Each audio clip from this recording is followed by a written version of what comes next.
नमस्कार, तनमन.org के channel तनमन videos में मैं डॉक्टर सुप्रिया काबरा आप सभी का बहुत बहुत स्वागत करती हूँ।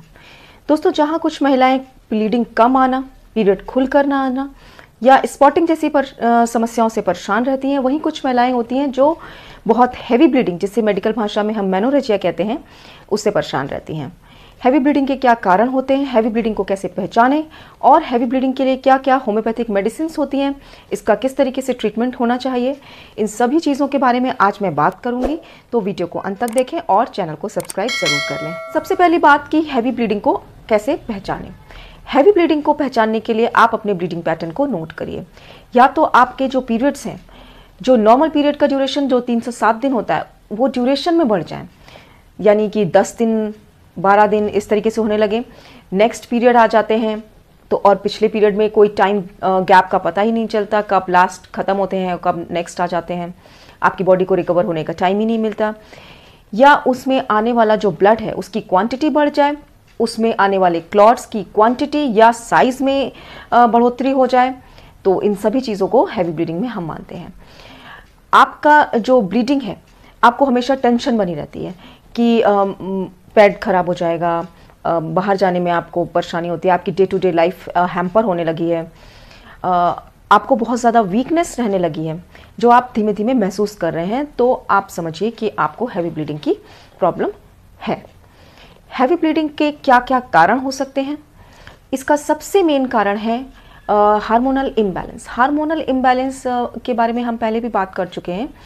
जो फीमेल हार्मोन्स होते हैं जैसे कि LH, FSH, ओएस्ट्रोजन, प्रोजेस्टेरोन, इन सभी हार्मोन्स के बैलेंस से हमारा जो मेंस्ट्रुअल साइकिल होता है वो मेंटेन रहता है। इनमें से किसी भी एक हार्मोन की गड़बड़ी से, कम ज़्यादा होने से वो बैलेंस गड़बड़ा जाता है और पीरियड्स कम या बहुत ज़्यादा हो सकते हैं।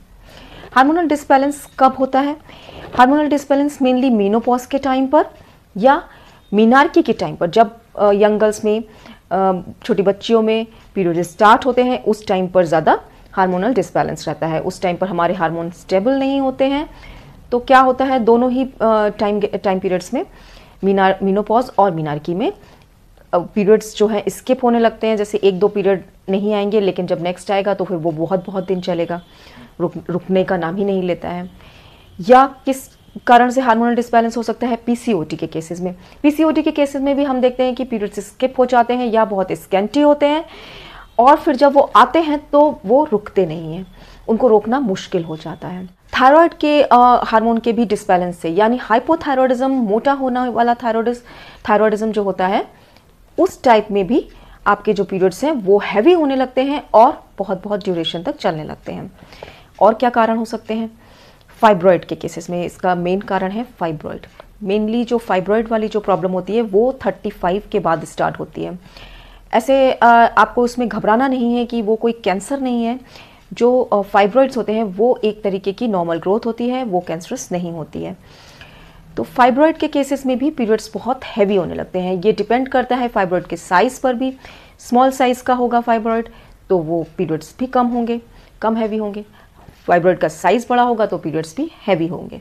फाइब्रॉइड की लोकेशन, अगर यूटेरस की इंटरनल वॉल के साइड में है फाइब्रॉइड तो पीरियड्स हैवी होते हैं, अगर बाहर की दीवार की तरफ है तो पीरियड में इतना फर्क नहीं आता है। नेक्स्ट इसका कारण हो सकता है पॉलिप्स। पॉलिप्स यानी छोटे छोटे मस्से की तरह होते हैं, वो यूटेरस के अंदर भी हो सकते हैं, वो सर्विक्स में यानी यूटेरस के मुंह पर भी हो सकते हैं। दोनों ही केसेस में ब्लीडिंग जो है वो बढ़ जाती है। इसके नेक्स्ट कारण हो सकते हैं कि जो यूटेरस की वॉल है उसकी ग्रोथ, यानी एडिनोमायोसिस और एंडोमेट्रियोसिस। एडिनोमायोसिस यानी यूटेरस की जो वॉल है, इंटरनल वॉल है एंडोमेट्रियम, उसका मायोमेट्रियम में के अंदर इनकॉर्पोरेट हो जाना, और एंडोमेट्रियोसिस जो एंडोमेट्रियम है वो यूटेरस के बाहर यानी ओवरी में, पेट में, कहीं पर भी उसकी ग्रोथ स्टार्ट हो जाना। ऐसे केसेस में भी ब्लीडिंग बहुत बढ़ जाती है, और ब्लीडिंग के साथ साथ क्या होता है कि बहुत ज़्यादा पेन रहने लगता है उस दौरान। इन्फेक्शन के केसेस में, यानी पेल्विक इन्फ्लेमेटरी डिजीज़ में, पेल्विक इन्फ्लेमेटरी डिजीज़ यानी आपका जो पेल्विक ऑर्गन्स हैं उस जगह में सूजन आना या उस जगह में इन्फेक्शन होना। इन्फेक्शन किसी भी वजह से हो सकता है, बैक्टीरियल हो सकता है, वायरल हो सकता है, ट्यूबरकुलर हो सकता है, किसी भी तरीके का इन्फेक्शन हो सकता है। इन सभी केसेस में आपका जो लोअर एब्डोमेन है वहाँ पर टेंडरनेस रहती है। टेंडरनेस यानी आप उस जगह को टच करोगे तो वहाँ पे थोड़ा सा दुखन महसूस होगी आपको, और ब्लीडिंग भी बढ़ जाती है। अगर आपने कोई कॉन्ट्रासेप्टिव डिवाइस यूज़ कर रहे हो, यानी आप कॉपर टी वगैरह यूज़ कर रहे हो, तो कॉपर टी के यूज़ करने के दौरान भी जो ब्लीडिंग है वो बहुत बढ़ जाती है। मतलब ज़्यादातर महिलाओं में ऐसा होता है कि ब्लीडिंग बढ़ती ही बढ़ती है। आप कोई मेडिसिन ले रहे हैं, जैसे कार्डियक प्रॉब्लम है आप, और ब्लड थिनर्स वगैरह ले रहे हैं, तो भी ऐसे केसेस में ब्लीडिंग बढ़ जाती है। आपको ब्लीडिंग डिसऑर्डर है, ब्लड कहीं पे भी चोट लग जाती है तो ब्लीडिंग जल्दी रुकती नहीं है, तो लाजमी है कि आपका जो ब्लीडिंग है, जो आपकी मेंस्ट्रुअल ब्लीडिंग है, वो उस टाइम वो बढ़ जाएगी। कैंसर के केसेस में भी ब्लीडिंग बढ़ जाती है। तो और क्या रीज़न हो सकते हैं? और जैसे रीज़न है कि मिसकैरेज वगैरह, आपको मिसकैरेज हुआ है या आपको रिटेन प्लेसेंटा हुआ है, कुछ आपने डीएनसी वगैरह कराया है लेकिन वहाँ पे कुछ पार्ट रह गया है, तब भी आपकी ब्लीडिंग नहीं रुकती है। ट्रीटमेंट के ऊपर मैं जाऊँ, होम्योपैथिक ट्रीटमेंट हो या घरेलू ट्रीटमेंट, आप देखेंगे कि हैवी ब्लीडिंग जो प्रॉब्लम होती है उसमें कोई भी घरेलू उपाय होता है वो ज़्यादा काम नहीं करेगा। आप रेस्ट तो करें ही करें, उस दौरान आपको रेस्ट लेना चाहिए, वर्कलोड ज़्यादा ना लें। लेकिन अगर आप सोचते हैं कि किसी घरेलू उपाय से आपको फ़र्क पड़ जाएगा, तो ऐसा कोई ख़ास फ़र्क नहीं पड़ेगा। इसके लिए, क्योंकि इस जो हैवी ब्लीडिंग है उसके कई कारण हैं, आपको उन कारणों का पता लगाना बहुत ज़रूरी है।